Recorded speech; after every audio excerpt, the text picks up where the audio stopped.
This week on the BackTable podcast. Here's the deal, right? If you just ask somebody what they want something that's impossible, right? I want something with these super high returns and no risk. I want totally safe investments that I can never lose money on, but I want it to make 20% a year, right? Everybody wants I this. want that. I want that too. Right. And until you become financially literate, you don't realize that does not exist. I'm sorry. It just doesn't exist. And so you got to get into the details and learn a little bit. But just like you spent the first couple of years of medical school learning the language of medicine, there is a language of finance. You've got to learn at least enough to have a meaningful conversation, or you're just going to be taken advantage of over and over and over again by financial professionals because they view doctors as whales to be harpooned. You have a target on your back by virtue of earning $200,000 or $300,000 or $400,000 a year. And so you got to realize that if you don't bother taking the time to learn a little bit of this stuff, you're going to be taken advantage of.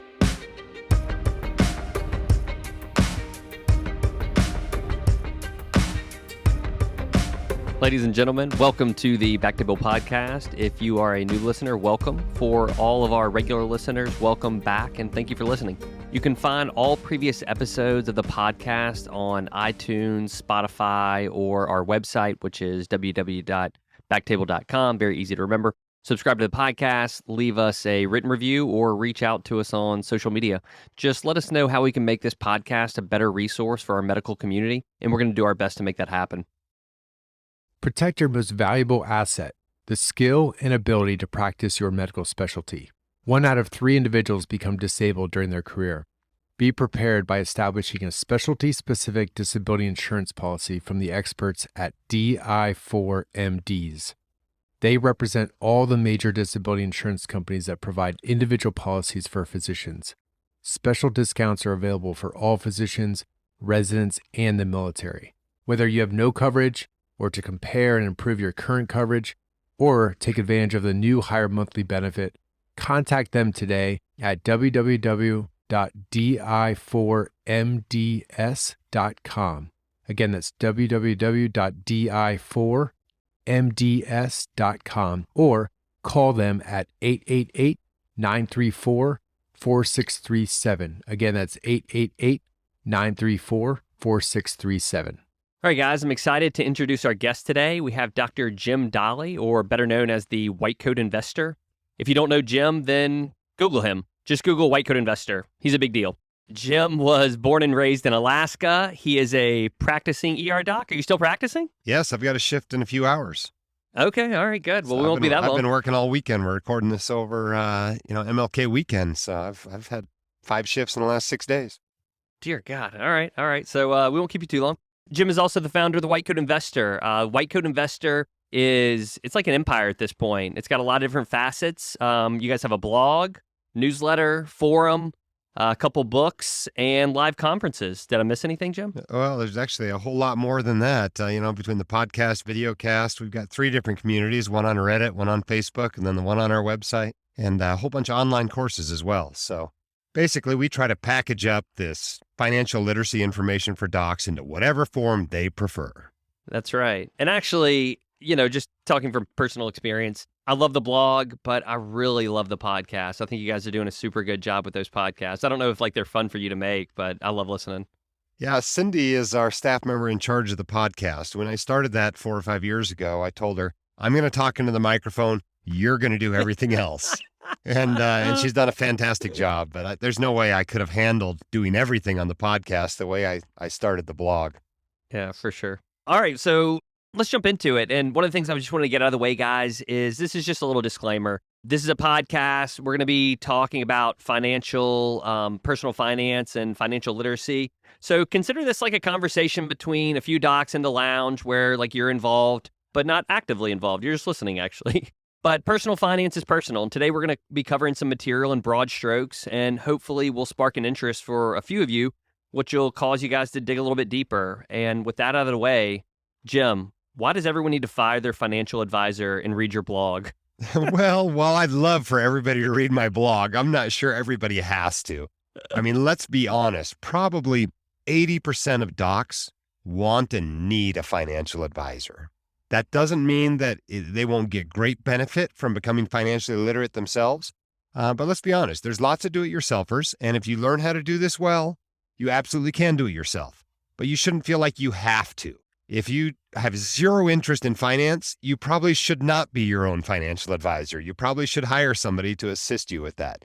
But it's still helpful to learn a little bit about it. For sure. And actually, I'll just speak a little bit to my personal experience. I remember when I found your blog, I was very much like just like you, or just like you just said, in that like I'm not that interested in personal finance. But by the time I figured out enough about personal finance, I was like, well, I think I am going to fire my financial advisor and became a DIYer. So, for those you listening, like it's a possibility, but I think it behooves every physician out there to take some interest in your personal finance. I think it's going to serve you well. So, Jim, let's talk about saving versus investing. Like, there's always like a lot of talk and a lot about hype about like investing. Where do I need to put my money? But can you talk a little bit about like how important it is to like just save, just putting money away, why that's important? Yeah, it's really interesting. You can't invest anything if you don't save it first. So saving has to come first. And what is saving? Well, it's simply earning more than you spend. You can think of it that way, or you can think of it as spending less than you make. Whichever way you want to think about it, that's all savings is. Investing is taking that money and basically making a choice that I would rather spend more later than less now. And that's what investing is. You're trying to make your money grow. You want it to keep up and hopefully exceed inflation. No small feat these days. Mm-hmm. But that's all investing is, in some ways it's the backup plan. If you can't do what you're doing and love what you're doing until you're 90 years old and keel over, you're going to need some money to live on when you're done doing whatever it is you do to earn money right now. And that's the main point of investing, is building that nest egg so that someday your money can support you the way you're currently supporting you. And I see it all the time in your blog, and it's kind of echoed throughout a lot of the podcasts, is that you always say live like a resident, especially like your first years as an attending or your first couple of years after fellowship or residency. Can you kind of speak a little bit about that? Like, why do you have to live like a resident? Like, what's like, well, I'm ready to buy a BMW, dude. I'm ready to get a nice house. Like, don't tell me I got to live like a resident. What's the deal? Well, here's the truth about the vast majority of doctors. Now, some doctors get an entrepreneurial streak. They start a company, they figure something out that's going to make them money outside of medicine. But most doctors, their greatest wealth building tool is their income, their ability to trade their time for money at a very high rate. And the truth is, for most docs, unless they make partner or build a particularly profitable practice, they basically have kind of a flat earnings curve, maybe even a down-sloping one throughout their career, because they just don't want to take as much call when they're 55 as they did when they were 35. And so you've got to be careful not to grow right into your income as soon as you get out of your training. And it's such a powerful tool because you're used to living like a resident. You're used to living off $50,000 or $60,000 a year. And as you come out of training, all of a sudden now you're making $200,000, $300,000, $400,000. And there's a big gap between $400,000 and $60,000. If you can just keep living something similar to what you were doing as a resident, all of a sudden now you've got $250,000 a year that you can use to build wealth. Your student loans, as big as they are not going to last very long when you throw $250,000 a year at them. I love some of the things that you've talked about, student loans. What's some advice you have about student loan payback, consolidation, or, what about like physician forgiveness loan? Well, there are certainly lots of great ways to get rid of your student loans. There's two main ways, though. The first one is when you come out of training, you refinance your loans to as low of a rate as you can, and you get busy paying them off while you're living like a resident. You send $5,000, $10,000, maybe even $15,000 a month to the lender, and pretty soon the loans are gone. Most people, if they will do that, if they'll live like a resident, put the rest toward their student loans, they'll be out of debt in 2 or 3 years. And that's just the way it works out. If you run the math, that's how it works out. However, if you are working for a government employer or a 501c3, a nonprofit, there is an even better option called public service loan forgiveness. And what this program requires is it requires that you have federal loans. This doesn't work for private loans. And it requires that you work full-time for a nonprofit. But if you will do that and you will make 120 monthly payments, 10 years worth of payments, whatever you owe at the end of that is forgiven, tax-free. And so a lot of people were skeptical about this for many years. It's not going to work out, et cetera, et cetera. Well, now, just starting the last year or two, you're starting to see all kinds of doctors receive public service loan forgiveness. It really does work. It works very, very well, particularly if you spent a long time in training, and if you want to be an academic doctor. Imagine you spent 3 years in residency, 3 years in fellowship, and then stayed on as faculty at your program for another 4 years. That's all it takes to get all of your student loans forgiven. And so that's a pretty good benefit. And if you qualify, you really ought to go for it. But the key is don't put your loans in deferral or forbearance during residency and fellowship. All those little tiny payments count toward your 10 years of payments. That's right. And actually, if I'm not mistaken, a lot of those, right now, aren't we in some kind of like a delayed period where you don't even have to be making payments on your loans, but it still counts towards your loan payment? Yeah, the last 2 years, we've had basically a student loan holiday. It was started by President Trump and then extended by Congress, and then it's been extended by President Biden a couple of times. Basically, by the time all is said and done, people with federal student loans will not have made any payments and have had no interest accrue for over 2 years. Right now, this holiday is scheduled to end at the end of April 2022. But who knows? I didn't think they'd extend it this far. Maybe they'll extend it further, especially in an election year. But, all of those non-payments actually count toward your 120 monthly payments of public service loan forgiveness. There are actually doctors now who will have never made a payment as an attending and will get public service loan forgiveness because they spent so long in training and then ran right into the student loan holiday.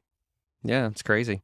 So let me ask you this, like, how do you keep up with all this stuff? Like, I mean, is it you just make it your beeswax to like stay up to date on all this stuff? Or like, do you have like a team of people that kind of help you? Like, because I hear you answering questions on the podcast all the time. Like, how do you always know the answers? You just look it up right before the podcast? Well, let's be honest. Docs all have the same 50 or 100 questions, right? I'm not answering new questions most of the time. Most of the time, this is a question I've answered a dozen times, Yeah. But I just kind of got into it, and I was halfway through residency. I'd been ripped off a half dozen times by various financial professionals. And I realized if I don't learn this stuff, I'm just going to be taken advantage of over and over and over again. So I lived across the street from this used bookstore in residency called Bookman's in Tucson. Some of you have probably seen it. And I went over there and I started grabbing all the finance books. They were $2 or $3 a piece because it was a used bookstore, and I read them. I read a whole bunch of terrible finance books, but I read a few good ones. And after a while, I realized the good ones are all saying the same thing. And so it just became kind of a hobby for me. I found it just as interesting as I found medicine. And, and then, of course, since I started the White Coat Investor in 2011, it started out as a side gig that didn't make any money. But now, we got 15 people working for us now, and so this is, part of my job, part of my profession now. Part of what I do is staying up on this stuff. And it's a huge service to the medical community and other high income professionals. So it's a passion project for sure, even though it actually does make money now. It didn't for the first few years. Oh, that's awesome. All right. So another question. I'm out of fellowship. I'm making good money. I know that I don't want to blow it all, but I don't know what to do with it. Like, I don't know, do I need to put it in my 401k? Do I need to beat down my student loans?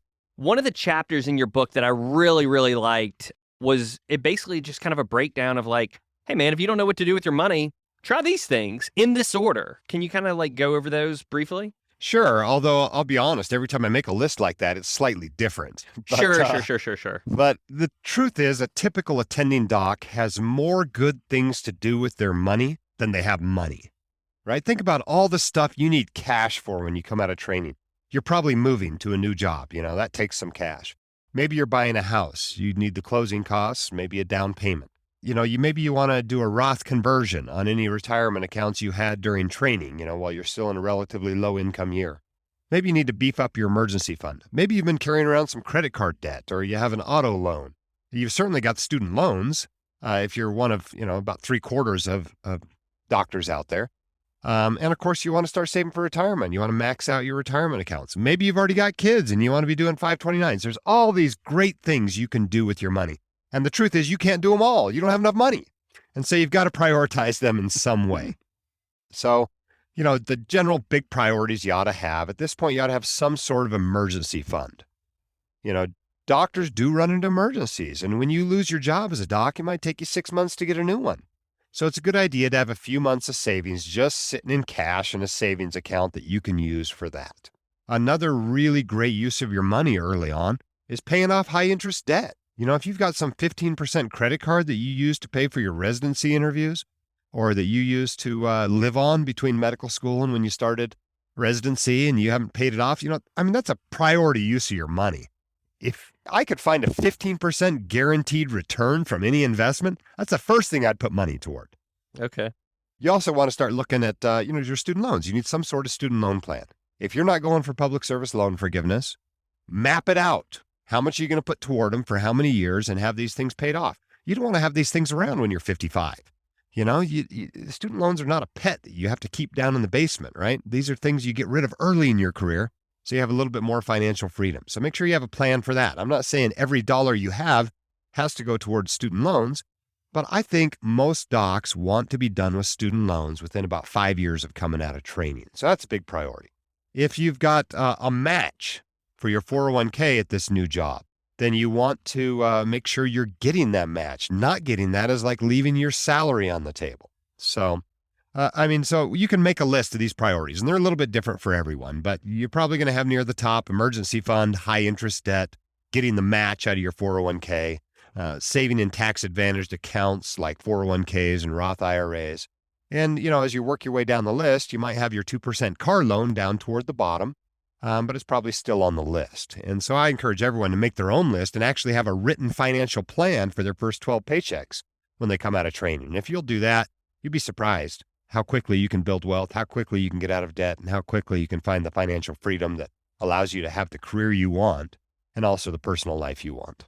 Can you speak a little bit about the power of just like writing down a financial plan? Like people say it, but then like in the end, I remember when I was reading through it, I was like, I got to write it down. That seems like such a pain. Like I got it in my head, like it's all right up here between the ears. But can you kind of speak to why like it is helpful to actually write down your financial plan?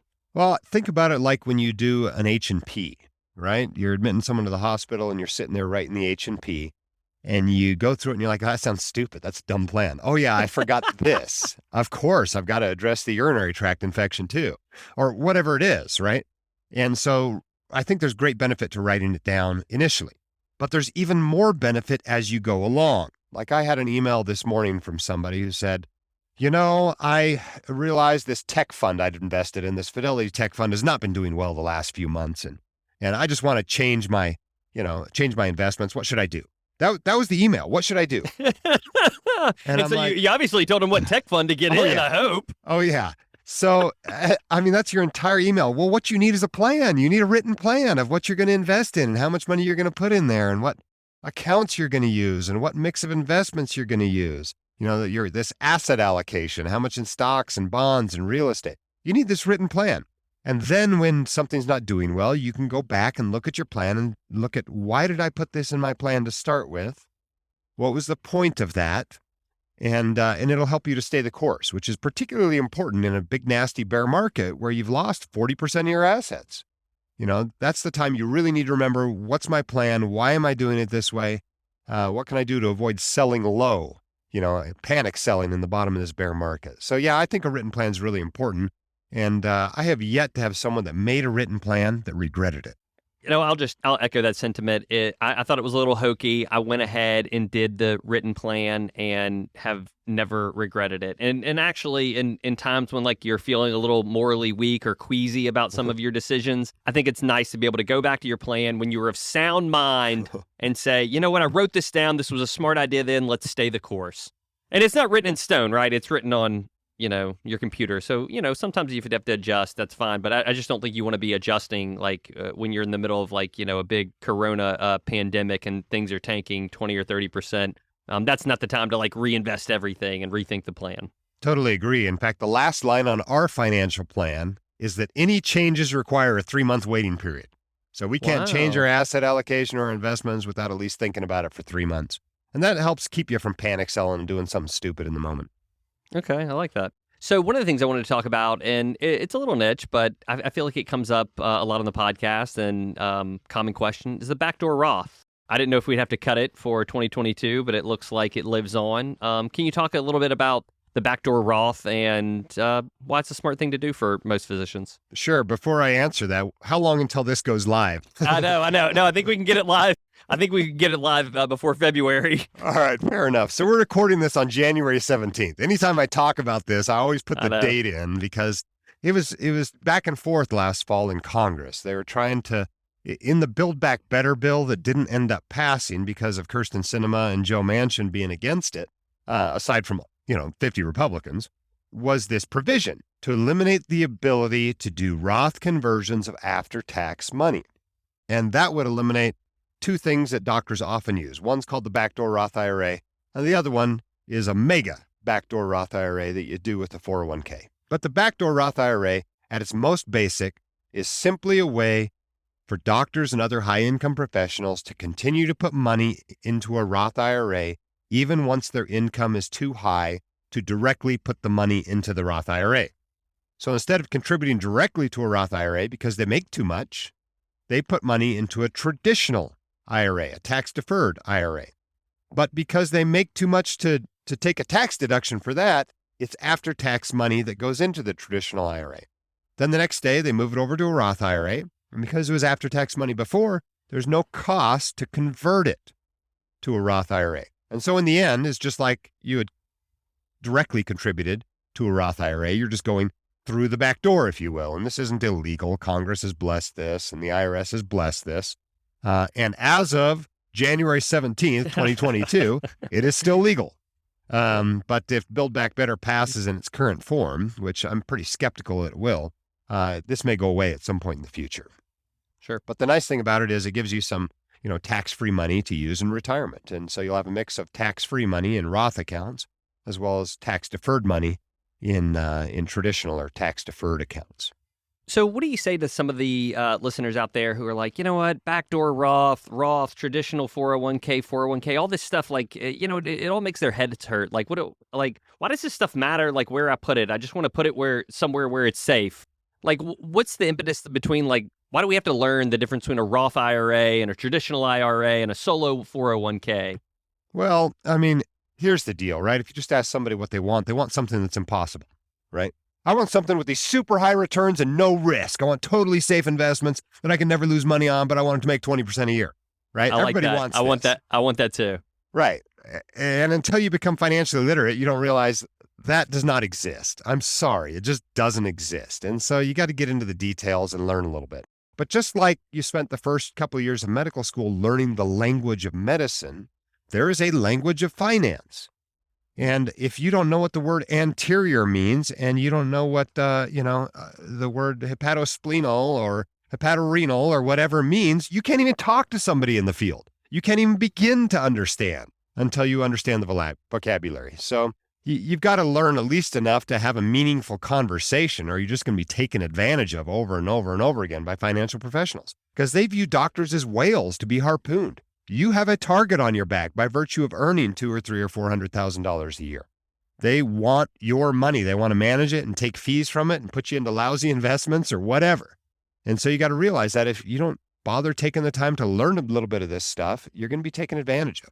And yes, you're going to have to learn what a Roth IRA is and what a solo 401k is and what a marginal tax rate is. And there's no way around it. The sooner in your career you learn this stuff, the better off you're going to be. So I recommend you start learning about it, at a minimum as soon as you're leaving training, but maybe even a little bit during training. I noticed also from the podcast that you started giving out the White Coat Investor book to incoming medical students around the country. Can you talk a little bit about that? Yeah. So we started about a year ago. I published a book called The White Coat Investor's Guide for Students, and it's designed specifically for medical and dental students. And we like them so much that we're giving the book away free to all first year medical and dental students in the country. And we did it last year. We're doing it again this year. The only requirement is someone in your class has to volunteer to pass them out. We call that person the WCI champion. And if someone in their class will volunteer to pass them out, we will not only send them a book for everybody in the class, but we'll send them a t-shirt. And if they send us a picture of the class holding the book, we'll even send them a tumbler. How easy can it be? All you got to do is take the books, put it in their box in the student lounge, right? It's not that complicated. But you'd be surprised. We haven't been able to give them all away. So, what's amazing is last year we gave it away to, I think, about 2/3 of the first-year medical and dental students in the country. And we've been doing it now for the last 3 months for this year's class. And I think we've only reached about 1/3 of the students in the country. So if you know somebody that's a first-year medical or dental student, have them contact us, sign up to be the WCI champion, and we'll send them enough books for everybody in their class. That's right. Public service announcement. These books they're going out free. All you got to do is just email the White Coat Investor Complex, and they'll get them to you. I hope LSU New Orleans and LSU Shreveport are on the list. I don't know. Megan, one of our staff members, handles that. I'm not sure if they're on the list or not. It wouldn't surprise me if they weren't, though. You know what? How about this? I'll do this for Megan. I'll email her and I'll give all the books out to LSU New Orleans, Tulane, and Ochsner. So three medical schools in one city. I'll hit them up and I'll get a tumbler. Well, it's technically got to be someone in the class passing it on, so. But if you can find a volunteer, that would go a long way. Okay, all right. I'll get somebody a tumbler. All right, so one of the other things I wanted to ask you about is kind of a different retirement vehicle, maybe a little nuanced, but something called a health savings account. Like, that seems like a pretty cool deal, and I've read some things about like it being a savings vehicle. Can you kind of talk to the health savings account? Like, what is that, and why that might be a good reason to put some money into? Yeah, these are super cool. This is my favorite investing account, the first one I fund every year. And the reason why is it gets better tax treatment than anything else out there. It's better than your Roth IRA. It's better than your 401k. It's better than everything. Now, when people think about a health savings account, they think about, oh, you just use that to pay your healthcare expenses. And that's true. But what it really is a stealth IRA. It's like another retirement account. Here's the way it works. You can put, if you have a family, which is you're either married or you have one kid, you can put $7,300 into it in 2022. If your only insurance plan is a high deductible health plan, right? You have to have a high deductible to be eligible to use an HSA. But assuming you have a high deductible health plan, you can fund an HSA. And if you're a family, it's $7,300 this year. If you're single, it's half that. But that gives you a tax break. You get a tax break up front. That is now $7,300 you do not pay taxes on this year, which is great. And then that money doesn't have to just sit there in some piddly dunk savings account making nothing. You can invest it in mutual funds, just like you would your 401k. And as it grows in a tax protected way, just like your 401k or your Roth IRA. And then whenever you take money out, so long as you use it on approved healthcare expenses, it comes out tax free. So tax break going in, tax protected growth, comes out tax free. It's triple tax free. It's better than your 401k. It's better than your Roth IRA. And so that's a pretty awesome thing about it. But you can use that for healthcare expenses now. You can use it for healthcare expenses in retirement. Obviously, the longer it stays in the account, the more it'll grow. And it's really a pretty awesome account. There's another thing you can do with it too. If you, for whatever reason, have a ton of money in there, and I may be in this category. I looked at my HSA the other day that I've been funding for the last 11 years. I've got $160,000 in my HSA. And I may or may not spend all that on healthcare expenses. But starting at age 65, you can take that money out and use it for whatever you want without paying any penalties. Now, you have to pay taxes on it if you use it for a sailboat, but you don't have to pay any penalties. So at its very worst, it's like your 401k. No taxes due until you take the money out of the account at the end of your career. But there's even another cool trick. You don't actually have to take the money out of the account the same year you spend it on healthcare. For example, let's say you have an appendectomy this year and you get some $5,000 bill, whatever. You can keep that receipt for $5,000 and you can wait until you're 70, pull the money out, have that receipt to show the IRS if they ask you about it, and then the money comes out tax-free. So some people do this. They keep, this file with all their healthcare expenses, and at any given time, they could pull out $20,000 or $30,000 out of their HSA, totally tax and penalty-free, to use for whatever they want. And then that can function even as their emergency fund if you want. So there's a lot of cool tricks you can do with the HSA. Don't mistake it for an FSA, a flexible savings account. That's the one that you have to, it's use, lose at the end of the year. Yeah, if you don't use it or spend it lose on it. everything, it's gone. But an HSA rolls over year to year. It can be invested, and it gets all kinds of great tax benefits. You heard it here, not first, but you've heard it here, audience. The white coat investor's favorite investment vehicle, the HSA. Okay. So we talk you kind of mentioned it. We talk all the time about taxes. Like the Roth IRA is because we're worried about taxes, or the HSA is a good place to put your money because of taxes. Like, why do we, as physicians or really as anybody, why do we spend so much time talking about taxes? Who cares? Maybe I'll just pay the taxes and then put my money away, right? That's easier. Well, basically, the effect of taxes on your investments is that it causes them to grow slower. So your money doesn't grow as fast. It takes more years to get to whatever your financial goals are, et cetera. That's the whole point of reducing taxes. Be careful not to let the tax tail wag the investment dog, though, right? Yeah, so what does that mean, though? But especially in the 80s, for instance, there were all these investments that were out there, and because tax rates were so high, the point of these investments was simply to lose money. and you got this big, huge tax break because you lost money. But at the end of the day, the goal is not to pay the least amount in taxes. The goal is to have the most money left over after you pay taxes. And so be careful not to get too fixated on reducing your tax bill that you're making dumb financial decisions. But usually, reducing your costs, reducing your investment expenses, reducing your taxes, that's usually a good thing for you as far as reaching your financial goals. Yeah. And so things like a 401k or a Roth or a backdoor Roth and an HSA, those are all like kind of mechanisms to reduce your overall, like what goes to the tax man and what you keep in your pocket. Exactly. Yeah. So quick question, who does your taxes? Like, are you doing your own taxes? I did my own taxes for many, many years. The nice thing about doing it yourself is nobody cares as much about it as you do. And so it, you not only are you not going to hose yourself, you are actually going to learn as you go along. And every year, maybe I had to learn one new form. And so as my taxes got more and more complicated as my life went on, I had to learn more and more about taxes as I went. But, a typical employed doctor, your taxes are really simple. You answer a few questions in TurboTax and you send it in. There's nothing to it. It's really easy. And so don't be afraid to do your own taxes. If you start in residency, you might be surprised. You may never actually pay someone to do your taxes. But the last couple of years, as the white coat investor has gotten bigger and more complex, one of my COO actually convinced me, you know what, you shouldn't really be doing the company taxes anymore. And he's probably right. So we hired somebody to do the company taxes. And that's great because I didn't have to do it anymore. And the accountant did a really, really good job on it. And so this last year, I actually had the accountant do my personal taxes too, which are a big mess. I have a fair number of real estate investments in various states, and it's a mess. I mean, I had to file in 9 states last year.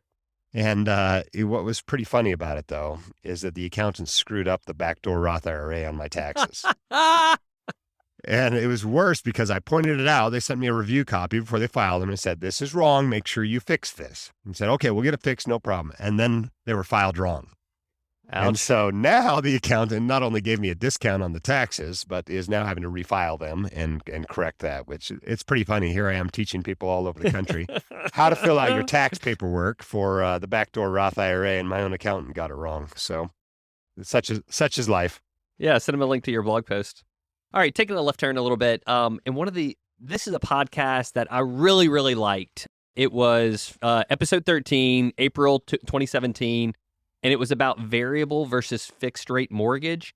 I thought this was such a cool idea. I totally missed it by maybe 1 year. Like I'd bought my house just 1 year before that podcast came out. But can you talk about like variable versus fixed rate mortgage? Because I even brought this up to a guy in my practice. He's like, that sounds like a very, very risky move, Chris. He's like, I would never do that. And I thought, okay. Well, let's talk about variable and fixed rate debt to start with, right? Because this doesn't just apply to mortgages. It also applies to student loans. Fair. When you refinance your student loans, you can refinance into a variable rate student loan, or you can refinance into a fixed rate student loan. But the best way to think about this is that think of the variable rate as the standard, and think of the fixed rate as paying somebody else an insurance premium to run the interest rate risk for you, okay? So if you go out and you refinance your student loans into a 5-year fixed rate plan, maybe you do that, maybe it's 4%. Or you can get a variable rate loan, and maybe it's 2.8%. That might be typical. And so you, by virtue of running the interest rate risk yourself, you get a discount of 1.2%. And so if rates go up in the short term, they go up very quickly right after you get the loan, you might come out behind because rates went up and you ended up paying more in interest in the long run. But most of the time, rates either don't go anywhere, or they go down, or they go up slowly. And in each of those situations, you actually come out ahead with a variable rate loan. There are doctors out there with variable rate student loans who are now paying like 0.1% on their student loans because, rates don't just go up, they also go down sometimes. And so you can really come out ahead with a variable rate loan. But are you taking on risk? Yes, you're taking on the interest rate risk yourself. And when you get a fixed rate loan, whether it's student loans or whether it's a mortgage, you're paying somebody else to take that. So if you get a 30-year mortgage at 4% fixed, and rates go to 8%, bank gets hosed. They made a bad bet, and you come out ahead. But if you get a 30-year fixed mortgage at 4% and rates fall to 3%, the bank's coming out ahead, right? They're getting 4% when they could really only get 3% anywhere else. And so you don't always come out ahead with that. So if you want to run a variable rate loan, you ought to see what the worst case scenario is. Say rates go up dramatically early in the loan. How far are you going to come out behind? Can you really afford the higher payments? And if you can, maybe you can afford to run that interest rate risk yourself. It's like anything else with insurance. If you can afford the bad things happening to you without buying insurance, then you don't need to buy the insurance. But, when you get out there to 10, 15, 20, 30-year loans, maybe it's worth, paying somebody else to run that risk for you. But on a 5-year student loan that you're planning to pay off in 3 years, no, man, you can run that risk yourself. Same thing if you're going to be in a house for just like 5 years, right? Nothing wrong with getting what they call a 7-1 variable rate loan. It's basically fixed for 7 years, and then it goes variable. Well, if you're only going to be there for 5, it's a fixed loan for you, and maybe you got a lower rate than you would if you'd gotten a 30-year fixed by getting that 7-1 ARM is what they call it, adjustable rate mortgage. So just be smart about how you think about it. Understand the consequences either way.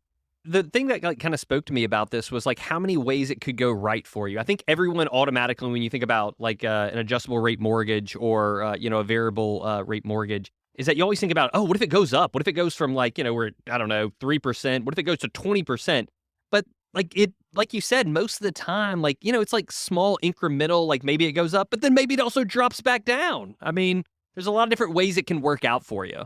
Yeah, that's exactly right. You just never know what's going to happen. So you got to look at the worst case scenario. And most of the time, there's some sort of a cap. Like it can only go up so much per year, and it can only go up so much total. And so look at the worst case scenario. Can you afford that?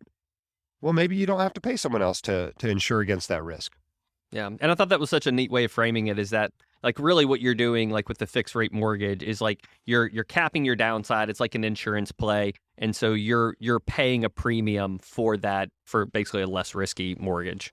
That's exactly right. One of the things that you talk about a lot on the blog and comes up on the podcast is disability insurance. And I have to admit, like this was a blind spot for me. And I'll just say that, it seems complicated. I'm worried about, not getting the right insurance, but like really going back to it, like, do I even need it? I mean, maybe I can just I've always been healthy. Why would I need disability insurance? I'm playing devil's advocate, obviously.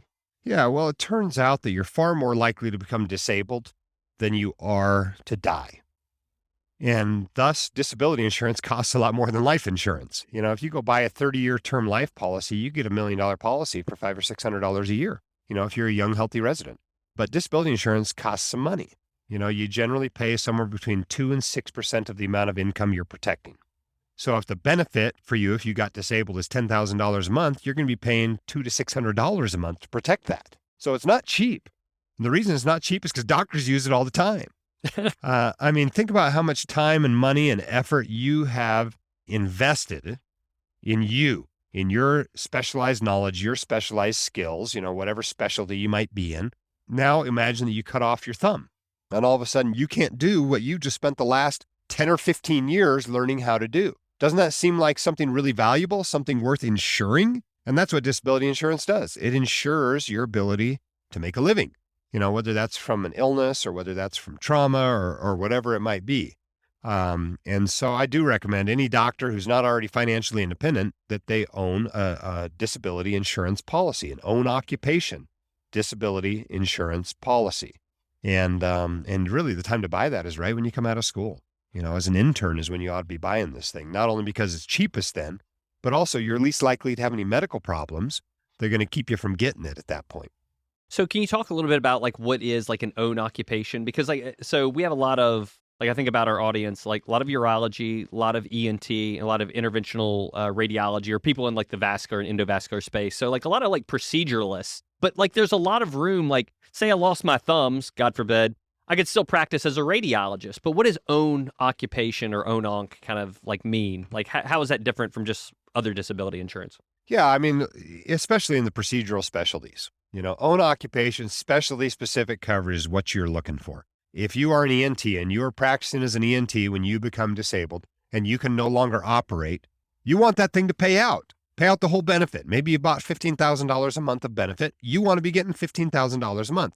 Even if you can go to the medical school and give some lectures, even if maybe you can still go to clinic and talk to people, even if you can write books or something, you want that thing to pay. Because if you look at something like Social Security disability, the way it works is if you can work at anything, it doesn't pay. If you can, be a housekeeper, it's not going to pay you, even though you're trained as an ENT. If you can do anything, it's not going to pay you. And so that's the point of an own occupation policy, so that if something happens to your most valuable asset, you can actually get paid for it. Yeah. And are there still insurance companies out there that are writing own occupation policies? Because actually this came up on our forum, there's a professional forum and people were kind of talking about, hey, is this even out there anymore? And everyone was kind of throwing out some anecdotal experience. But I know in your podcast, on your website, you have some very valuable resources in that respect. Yeah, for sure. You can still get own occupation policies. Basically, these are sold by what they call the big 5 or the big 6 companies. And the way to get it is to go to an independent agent, right? It's a broker. He can sell you a policy from any of these companies. And what you do is you go to him, you tell him your deal. I'm a emergency medicine doc in Massachusetts, and these are my medical problems, and which policy is going to be right for me. And they'll end up lining up 3 or 4 or 6 of these policies saying, here's the advantage of this one over this one and this one over this one for you. And you probably want this one in this state, but you might want to consider this one. And they walk you through the details. Because a term life policy, it's super straightforward, right? You're either alive or you're dead. If you're dead, it pays out. If you're alive, it doesn't, right? Black and white. I mean, I'm an emergency doc. I see all the gray in between life and death, and it only lasts about 15 minutes, right? Disability is not like that. By comparison, it's 50 shades of gray. So the policies are complicated. The policy might be 50 pages defining what's disabled and what isn't. It's really helpful to have an expert to walk you through this. It does this for hundreds of doctors a year. And so on the website, we have a recommended tab for insurance agents. And all of these 10 agents are people that do this for hundreds of doctors a year. They know the ins and outs of all these policies every time they change, which one's best in any given state, any given specialty, any given gender, any given medical problem. And they can shop you around informally so you don't actually get denied a policy if you have some medical problem. They can say, I don't know if you're going to get this one. Let me call my buddy in the back office at Guardian Berkshire and see if they'd even write this policy. And so they can do that for you because they have that experience. Whereas if you just go looking for somebody that just hung out a shingle and isn't doing this already for hundreds of doctors a year, you're going to, you might get hosed. You might encourage you to apply, and now you've been denied, and now you can't get insurance anywhere else. So yeah, you want to use an experienced and independent agent, not someone that just represents one company, someone that can represent all of them. Okay. And we'll link to a lot of this stuff in the show, but there's a place on your website where we can find stuff like that, right? Absolutely. The recommended tab at whitecoatinvestor.com. Yeah, I like the recommended tabs. So is the recommended tab legit? You guys, you've either used them or you vetted these guys? The recommended is this is the stamp of approval. Feel good about this. Yeah, pretty much. So, Good. I mean, it depends on the service, right? How much they've been used. You take the financial advisors, we make them fill out an application. And we put the application right there with their listing so you can see what they answered on the application. For insurance, it's really easy because they're doing so many policies for so many white coat investors. If I get any negative feedback at all, we make them fix it or they come off the list or whatever. Those things are really easy. Now, other tabs, it might not be something that gets used as often. For instance, if they're an asset protection attorney, I'm not sending them thousands of people a year to put plans together for them. Sure. And so things like real estate investing companies, a little harder to vet. But an insurance agent, financial advisor, well vetted on that list. That's good. I like that.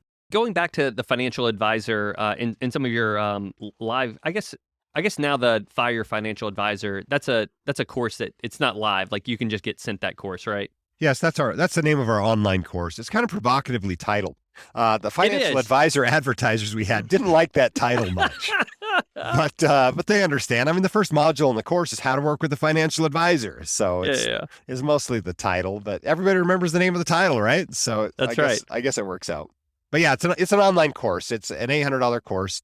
It's about 8 hours, and it takes you from zero to hero. It takes you from knowing nothing about personal finance to really spoon feeding you all the terms you need to know, making you financially literate, and walking you through writing your own financial plan. So when you come out the back end of the course, you have a written financial plan, and it's way cheaper than the thousands you'd spend going to a financial advisor to have them write it up for you. I don't know, Jim, $800. Is there really $800 of value in that? I mean, so can you talk a little bit about that? And I'm setting you up here. Like, what is a financial advisor maybe going to charge you versus like taking the $800 course? Well, if you go to a financial advisor, a financial planner, even a really good one that's charging you a fair price for good advice, and you're just hiring them to draft up a financial plan for you, you should expect to spend between $2,000 and $5,000 just for the plan. Just for the And plan. then if they're implementing the plan, you should expect to spend a 4-figure amount every year going forward. And that's a fair price, right? Most financial advisors are not charging a fair price. And so you might spend tens of thousands of dollars a year, especially if you have a significant amount of assets. I mean, you think about the industry standard, these guys like to charge you 1% of your assets a year. Well, if you have $2 million in assets, that's 20 grand a year. And next year it might be 25 grand. The year after that, it might be 30 grand. Right? You might be paying a ton of money for financial advice and investment management. So if you're actually only paying $5,000 or $6,000 a year, you're actually coming out ahead. But then you look at the course, right? It's an $800 course, one-time fee. That's it. And in fact, we've even made another version of it. It costs a few $100s more, but it gives you CME credit. And so you can use your CME money to buy it. So we think it's a great value. But is that what I did? Did I take this course to put together my financial plan? No. I went and spent hours on financial forums. I went to the library. I read dozens of books. I went over to Bookman's, like I mentioned earlier, and bought a bunch of financial books and read them. And I drafted up my own financial plan. So you can save the $800, but you're going to use at least $800 worth of time to do that. I'm not saying that's a bad thing. You just got to pick which is the best way for you to get a financial plan. Is it drafting it up yourself? Is it taking this online course? Is it going and hiring a financial planner? And they're all valid ways to get there. Just pick one, the one that's right for you, and get yourself a plan in place. Yeah, I'll just say from personal experience, I had a financial advisor, and if it's to me, it's always surprising, like about how many people, the reasons why they like their financial advisor. It's usually like a cousin or a buddy of theirs or a friend of a friend who's their financial advisor, and they're like, you know what, I know this guy's not going to rip me off. And I'm like, man, that's the bar that you just don't want to get badly ripped off. But in my case, like the financial advisor wasn't a good fit for a couple of reasons, and it's not because he was a bad meaning guy. It's just there's just a lot of power in doing it yourself, or at least knowing the right financial planner for yourself. Well, let's give listeners the truth here, right? Yeah. Anybody can call themselves a financial advisor. Okay. And so what has happened is the vast majority of people out there calling themselves a financial advisor are really salesmen in disguise, masquerading as a financial advisor. They sell products. It might be whole life insurance policies. It might be annuities. It might be loaded mutual funds, these commission mutual funds that they sell it to you and they get a commission. And the problem with that model of paying for advice is you get this biased advice and you end up with the worst products because the worst products have to pay the highest commissions in order to be sold. And so you end up with the worst possible investments after going to this person for advice because that's how they get paid. So when you go to a financial advisor, perhaps the most important thing is that they are a fee-only advisor. They only get paid a fee for their advice. And you would think this is the way all financial advisors work, but it is not how all financial advisors work. And oftentimes, what you discover when you go to see a friend or a cousin is that they are one of these other types of quote unquote financial advisors. They are a salesman. And now you have to fire your cousin and then see your cousin at weddings. You have to see your cousin at family dinner. This is bad. I would encourage you not to use your cousin, not to use your brother-in-law, because it's just too hard to fire them. So far better to find a real financial advisor that it's a business relationship, not a personal relationship. I mean, I can't tell you how many docs I have talked to who have gone to somebody they knew and been ripped off. I mean, I got ripped off. A good friend of mine interned for a large, well-known whole life insurance company and sold me a whole life insurance policy as a medical student. As a medical student with nobody depending on me, a whole life policy. I mean, it's basically financial malpractice, right? And so that's what happens when you just rely on somebody that you know is they may not know as much as you think they do. Sure. Yeah. Sometimes well-meaning, not always right. Malice, It's right? completely well-meaning. It wasn't malicious whatsoever, but he just didn't know what he didn't know. Sure. So one of the things I really like from your website is the resources that you guys have available. So can you talk a little bit about like, so you guys got books, you got the blog, you got the podcast, you got the forum. Can you kind of talk about like the different ways you guys are trying to package up like financial literacy and why there's so many different ways to kind of take a look at it? Like, do I need all this stuff or can I just read the blog? Yeah, well, here's the deal, right? What we've discovered over the years is that people do not follow us in every format. It's very segmented. The people that are in the Facebook group may not read the blog at all.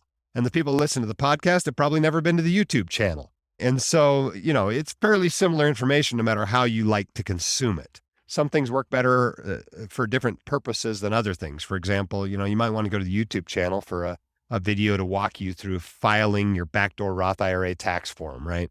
That's our most popular video there because it's walkthrough. It's like when you want to fix a little something on your car and you look up the YouTube video, right? It's the same principle. But we've got, but we all learn differently. Like my preferred way of learning is not actually reading blogs. I don't like reading blogs. I love writing blogs, but I don't actually like reading blogs very much.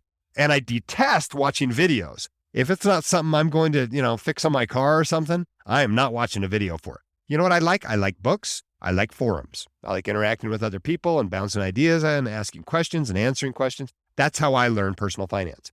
But everybody's not the same. Some people are like, no, man, podcast is where it's at. I listen to the podcast. I got a 40-minute commute each way. I like to listen to it while I work out. And so we try to put it into every format for every person. We don't expect everybody that ever comes to the White Coat Investor website to come to our live CME conference, right? That's kind of our premium item. It's not cheap. But you know what? It's a really cool, immersive experience.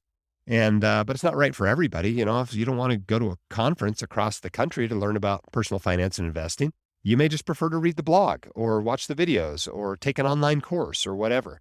So whatever you prefer, we've packaged it up: books, videos, courses, conferences, podcast, videocast, blog, even an email newsletter. It can arrive in your email box every month, and we'll teach you personal finance that way. Whatever you prefer is how we're trying to give it to you.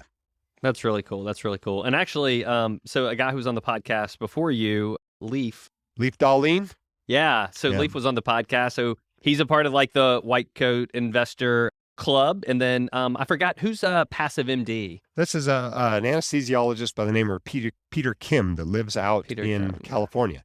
So Leaf's big focus at the Physician on Fire is on personal finance, financial independence, really, and retiring early. So if you're like, you know what, maybe medicine wasn't everything I expected it to be, I kind of want to punch out at 45, that is the blog for you. He will guide you how to do that. He retired from anesthesia at 43. If you're very interested in building a passive income, particularly with real estate, Peter tends to write toward that. And you can find more information at Passive Income MD there. They're both part of the White Coat Investor network of blogs. Yeah, I thought those were really cool. In fact, I got hooked on Leaf early when I thought like, man, that's the path. I can't keep doing this until I'm 55. But what you kind of end up realizing is like the closer you get to financial independence, and then all of a sudden it's like having this like FU feeling, like it's like, I don't need this. And so it's like a big weight lifted on it when like you're going to work because you want to, not because you got to. Yeah, exactly. I've loved practicing medicine without needing to practice medicine. It's really wonderful. You can all of a sudden, the administrators have no power over you. It's like, what are you going to do? Fire me? I don't care. Okay. I don't care. Truly, it's having FU money. So, yeah. So just a couple quick questions personally. So you still like practicing ER medicine, like fully going at it still, like you're 100% in, or are you kind of like part-time now? I mean, like the White Coat Investor must take up so much time. Yeah, I'm definitely part-time, and that's exactly why. Up until about, it must have been 2016, I was working full-time on both of them, right? I had 2 full-time jobs. I was working harder than I was during residency. And at that point, I was still working, a full slate of shifts, nights, weekends, holidays, and it was just too much. And I'm like, the White Coat Investor is getting bigger. It needs a little bit more of me. And so I started cutting back shifts. First, I went to the first thing I did, and one of the big motivations for me to become financially independent, was to drop my night shifts. Mm-hmm. While I love emergency medicine, I don't like it nearly as much at 3 a.m. Not only is it a different clientele at 3 o'clock in the morning, sure, but you get that achy feeling that you're like, my body's telling me I shouldn't actually be awake right now. So I was really looking forward to dropping that. So I dropped those night shifts first. Then I cut back to 3/4 time and half time. And right now I'm at about 0.4 time. Which is pretty awesome. It feels like I could do this the rest of my life. And it's just going in and seeing my friends and talking to some people and seeing if I can help them. And it's good. Maybe That's this good. weekend when all my shifts for the month are in a row, that's not so good. But, most of the time I really like it. Yeah. So what's next for like the white coat investor empire? Like, you guys got anything? I mean, like, I feel like you're hitting on all modalities, all different mechanisms to get information in front of people's eyeballs and ears. Like, what's next? Like, where do you want to take this thing? Well, we always got something neat and new coming out. Part of the thing we've been transitioning to over the last year and over this coming year is making the blog less about me and more about you, more about, the community of physicians out there. And so we've got more voices on the blog, for more diverse viewpoints, and we're going to have more voices on the podcast as well. And so that's a big change we've been making the last few years. Coming up in the short term, we've got a conference coming up, the Physician Wellness and Financial Literacy Conference. And you can find more information on that at whitecoatinvestor.com/WCICon22. All right. And if you go there, you can actually still sign up to attend this conference virtually. By the time you hear this, it's going to be too late to come in person. But this is February 9th through 12th, and you can attend virtually. About half the people are coming virtually this year. No surprise with the pandemic, and the other half are coming in person. But that's something we've got coming right up. I also should have a book on asset protection out in the next few months. So lots of cool stuff happening. Man, how many books do you have now? Is it 5? Are you up to 5? This would be the 4th one. Wow. That's completely authored by me. I've done some book chapters in other books, but Man, busy guy. All right, so we mentioned it a couple of times. What if someone wants to tweet at you? What if someone wants to get in touch with you? Like, what's the best way? the way I prefer is email. If you just All shoot me right, an email, email. editor@whitecoatinvestor.com is the easiest way to reach me. Anything White Coat Investor, whatever you want. You want a course? White Coat Investor online course. You want a conference? White Coat Investor conference. You want a blog? White Coat Investor blog. You know, we spend a lot of time and effort trying to be found, so we're not difficult to find. All right. You know, the books, same title on each of the books. All right, Jim. Well, we really appreciate you coming on the podcast. For me, this was a big deal. I don't know if you were I meant to take you off this email, but I think you were looped in anyway. When I was excited that we, like you agreed to come on the show, I emailed Jamila, who does our scheduling, and Aaron. I said, get ready for me to break the internet with this podcast. Well, hopefully it goes out really well because, you know, there's a lot of people out there still that haven't heard of the White Coat Investor. So I know, if we can reach them through your podcast, that's wonderful. All right, that's awesome. All right, to the audience, guys, thank you for listening. If you enjoyed the podcast but want more, check out the show notes of this episode. We're going to have links to just about everything that we talked about, including some of the things that were not White Coat Investor, like Physician on Fire and PassiveMD.com. If you want to find those, www.backtable.com for the show notes. But don't wait for the show notes. Just Google White Coat Investor. That's going to take you to where you want to go. If you enjoyed the podcast and want to support the show, here are 2 easy ways. First, 1 second, hit the subscribe button on whatever platform you're listening on. This is going to help things like iTunes or Spotify know that you, our audience, value what we're doing and you're interested in getting our latest content as we're putting it out there. Second, if you're really getting value from these podcasts, please go to iTunes, leave us a short written review. This helps us in a lot of different ways. Plus, we love the feedback. That wraps things up. We'll see you next time on the BackTable Podcast. Jim, thanks for coming on. My pleasure.